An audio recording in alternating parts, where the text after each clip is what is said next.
So let's have a little look. It's 1st of April 2025. We'll have a little look at what's going on for them. Them. You know who I'm talking about. I don't know who you are thinking of, but I know who I'm thinking of. So let's have a little look and see what is going on for them. Do you like my pearwood table? It's probably 19th century, this pearwood table. And it's been following me around for over 20 years now. Oops. Oh, right. That's a keeper. We'll start with that.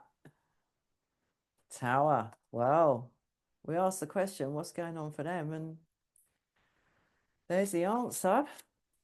Goodness me. Now, the thing about the tower is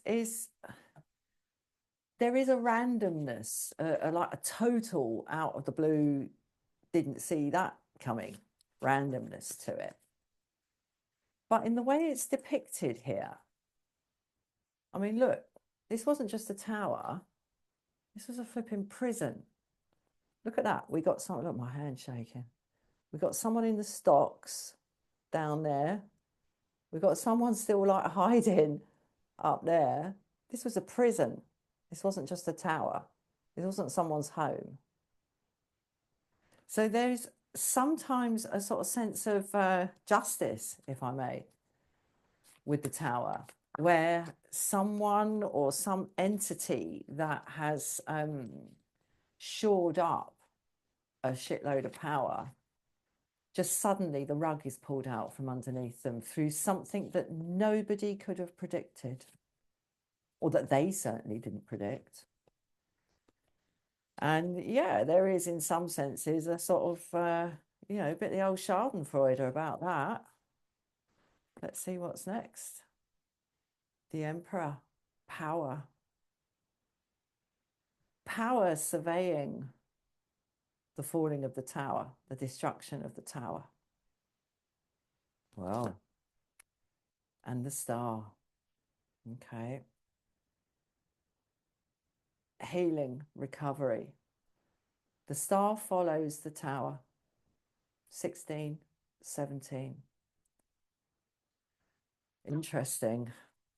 I mean, the star is a beautiful, beautiful energy. It's the kind of like post-traumatic euphoria where you just go out into the woods in the nuddy and like have a little paddle in the brook. And it kind of condenses your view, something like this happening. We've got this lightning bolt coming from the sky here. And then we've got this hugely important like North Star, the way to go, the kind of newfound, distilled direction of travel that follows this. And sitting in the middle of them, I was going to say the president, the emperor. So let's keep going because, I mean, frankly, for my person, this is going to sound awful, but I don't like their North Star, okay? And I don't want them to keep following it because it's doing damage. But that's my story. This reading is about what's going on for them. So, perhaps they're still clinging on to hope in the face of this and trying to be stoical here in the Emperor. Don't know. Bottom of the deck, I just saw the old devil in the reverse. Right, let's clarify the tower. This is Major Arcana only, by the way. Can't be asked with the rest of it. The Hanged Man, well, goodness me. From like an explosive hit here in the tower to this kind of meditative energy here of the Hanged Man.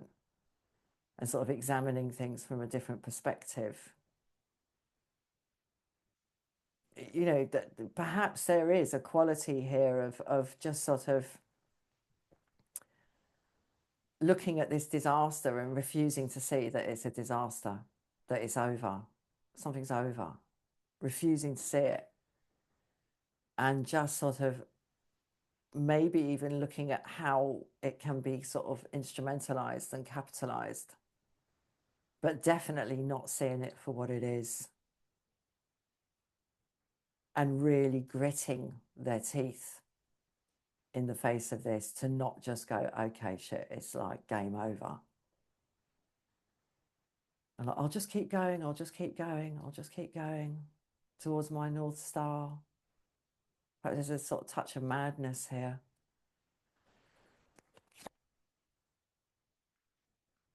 Hermit in the reverse. Oh, God. See all the secrets coming out, you see?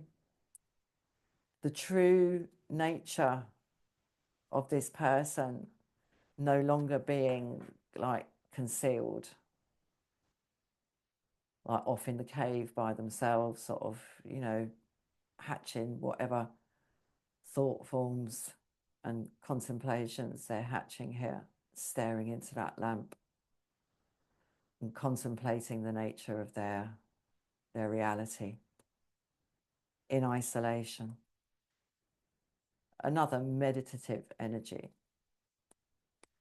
But here it's in the reverse. So it's starting to show, basically, their sort of dignified, kingly demeanor here in the Emperor is starting to show some cracks. And I mean, it would. I mean, look at the cracks there. That ain't cracks. That's like wholesale functional disassembly, mate. And it's just like, oh, well, I mean, looked at in one particular way, it's a win. No, it's not a win.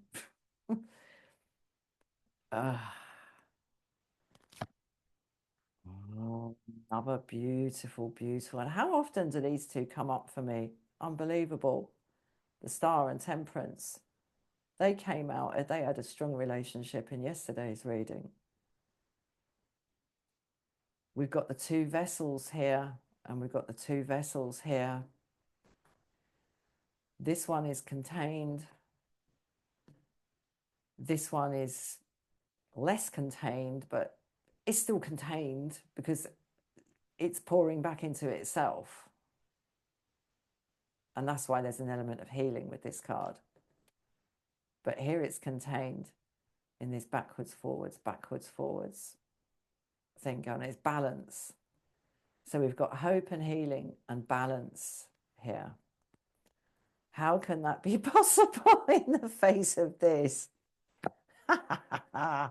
Oh, Repo Man. Death in the upright. Oh my God. I mean, yeah, look at that. The Fool. Just like ignoring it. I know nothing. And sort of, but sort of being stripped bare in a way. And I'm drawn today to the that M sewn to the back of his tunic there. And I did a bit of research on this. And in the old days in Europe, it might have been the same in other cultures as well, but definitely in sort of rural Europe, if you like effed up and committed a crime in your community, you'd be banished for a certain amount of time. But not only would you be banished, you'd have to have that M, il matto. So, and you'd have to wear it all the time. So it wouldn't matter where you went, you could pitch up in a new village and people would immediately know that you've been booted out of your own due to some sort of misdemeanor. It's like being marked. That's what I'm seeing here. And having no like idea really that that is going on. Because there's so much teeth gritting here and there's so much looking the other way here. This last card here is going to be really interesting. Sun in reverse. Yeah, it's not going to work out for them, whatever it is.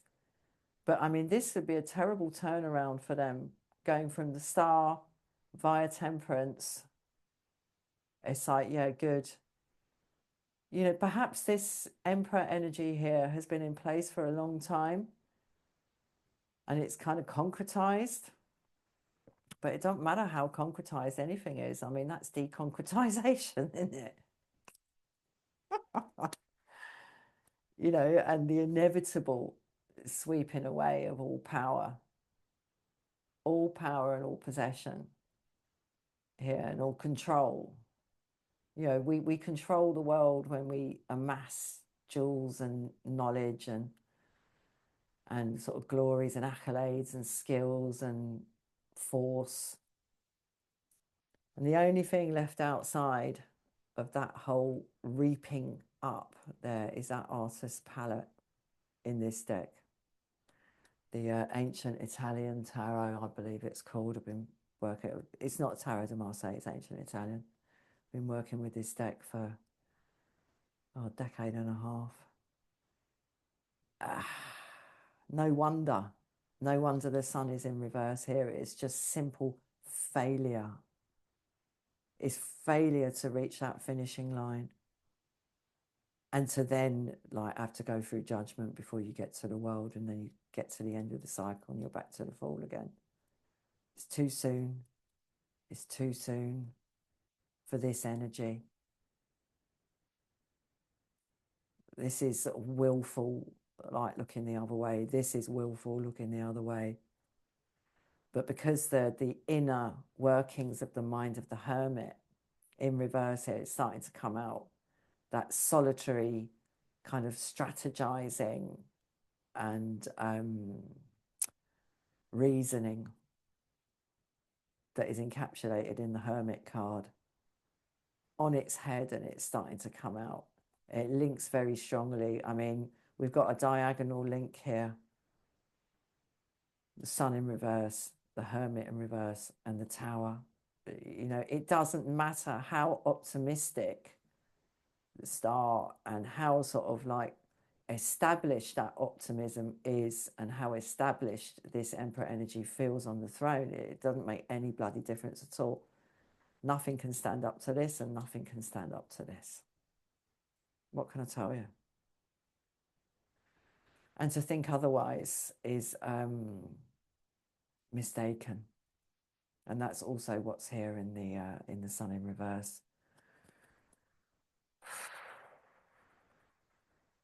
Well, I don't know what else to say about that, really. I mean, I'm just going to get a little bit more on the Sun in reverse here, because as we were building this final column here, so it's Star and upright, yeah, beautiful. Temperance upright, yeah, beautiful. It's like, how can these two cards here, Star and Temperance, be a reflection of what's going on here? The denial, and the denial in the Hangman, and the denial in the Fool, and the kind of, I don't know, the sort of like babbling of the Hermit in the reverse here. No longer on silent retreat. I mean, imagine if you were on silent retreat. So I'll talk about that because I meditate a lot. I'm a Buddhist. Imagine being on retreat in there. Sorry. But I mean, that retreat energy, that sort of dignified silence of the hermit has given way to this kind of dribble of this constant dribble that's turning into a trickle of flipping like ridiculousness, and the ridiculousness of this Emperor energy here. Just looking at this and just going, it's just stupid. So I'm going to put a little bit more on this. Yeah. High Priestess. How could it be any other way? Okay. 'Tis written. All right. It is written in the book. How could it be any other way?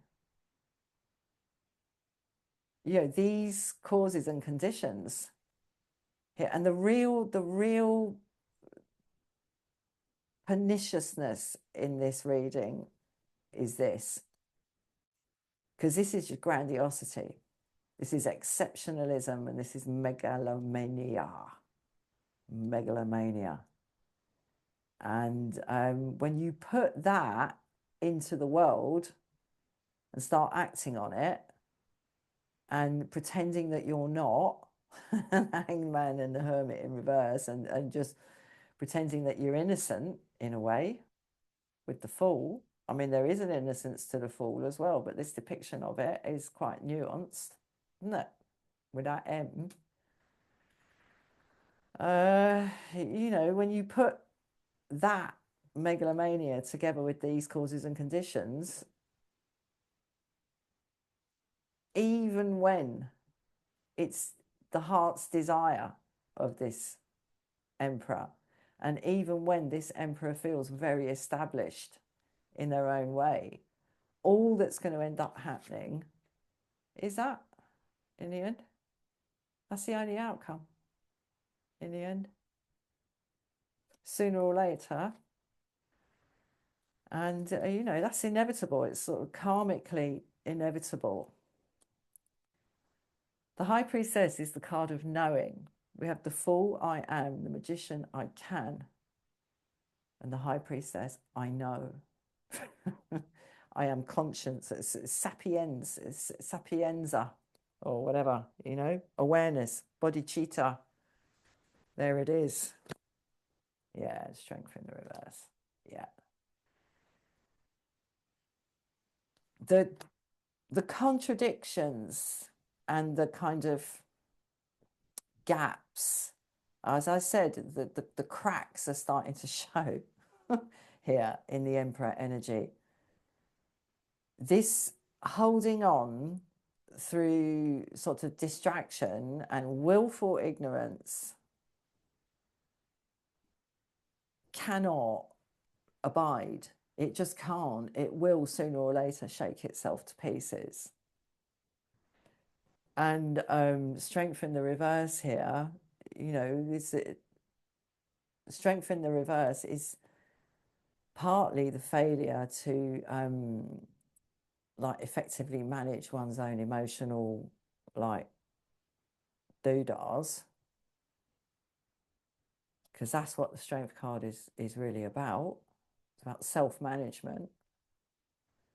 But it's also, as I saw in, because strength in the reverse came up yesterday, as I think I've shuffled so much, you wouldn't believe it. I think that we had the High Priestess and strength in the reverse pretty much next to each other, or certainly in the same section of the reading, and it was this same final few cards. This is something to do with somebody who weaponizes and instrumentalizes and weaponizes their emotions, or their supposed emotions, and the emotions of others. This is very manipulative. Oh, that's right. The High Priestess was in the reverse in yesterday's card, and then strength in the reverse. But she's here in a different, with a different message today. It's the inevitability of this combination of factors here that all roots back down into this, the Tower. And as I said, no matter how hopeful and righteous you think it is, and no matter how well worn, or they think it is, no matter how well worn the kind of mental paths of self-justification here for this grandiosity and this megalomania, this is just inevitable because of this. But they're not going to go out. I don't know. I mean, this thing about instrumentalizing other people's emotions, and, you know, especially and really like in such a vile manner, instrumentalizing and weaponizing people's love for each other. Yeah, and there are some skilled people who can do that. The trouble is, you know, there's only, as I said here, there's only a certain amount of time it can endure, you see. before that happens. And it's the same with this, with a manipulative energy like that. It can't last forever. It just can't, and it just doesn't. Well, nothing does. But I mean, that really, and that, the tower and death, are really like two different facets of nothing lasts forever. And it's not going to work for them. Sun in reverse. End of story. So thank you very much for watching. I'm going to leave that there. See you again soon. Bye bye.